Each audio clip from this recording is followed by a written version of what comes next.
of the most difficult things about using your intuition to gain insights or make choices is knowing if your intuition is correct. So how do you know when you know? It's hard because assessing your intuition is so subjective. Still, you can get a strong sense of whether your information or choice is right by measuring your impression of the intensity of your belief and your probability of being correct. For example, ask yourself this question. From 0 to 100, how well do you trust what you believe? Then imagine seeing that number. Or ask yourself, how probable is it that I am making the right decision? Then allow that number to come into your mind. If the number you've thought of is 70 or above, there is a good chance that you're fairly certain you're making the right decision. However, if that number is 90 or above, there is a very strong chance that you believe your belief or your choices are correct. So, now, take the time to ask yourself these questions. Pause the DVD while you do. Then when you're ready to return, start again. Now here is a way to build confidence in your intuition. After you determine your strength of belief that something will happen, or your belief in making a decision, check on the results. Did it happen or not? Did you make the right decision? That'll show you how well your intuition worked. Also try this. When you were right about something, reflect back on how you felt. Then, when you experience similar sensations in the future, that's a sign you can trust your intuition in this situation. Now I'm going to give you some guidelines as to how you can look back and notice the difference between when your intuition was correct and when it was not correct.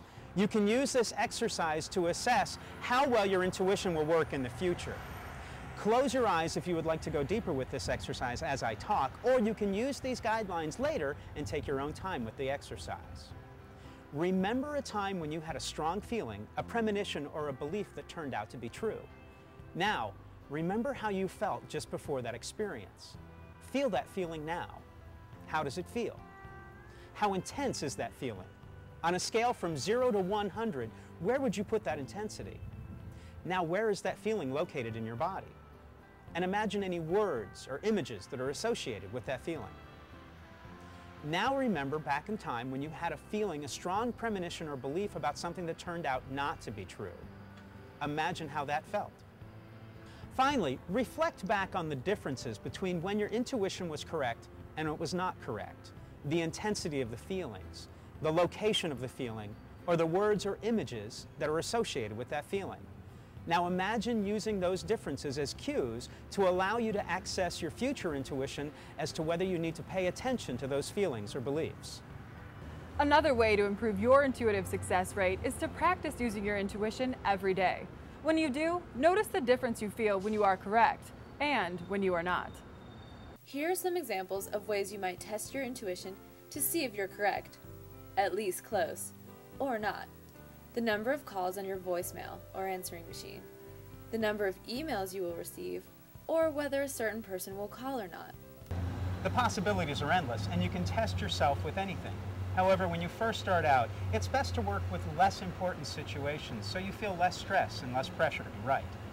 As you practice, notice how certain you felt when you were correct and how accurate your impressions really were. Over time, both will go up. As you feel more confident in your ability, you can apply it with more confidence to making decisions or predicting what will likely happen in the future. So now, go to it. Start assessing how well you know what you know, and improve your ability to know when to trust your intuition to be correct.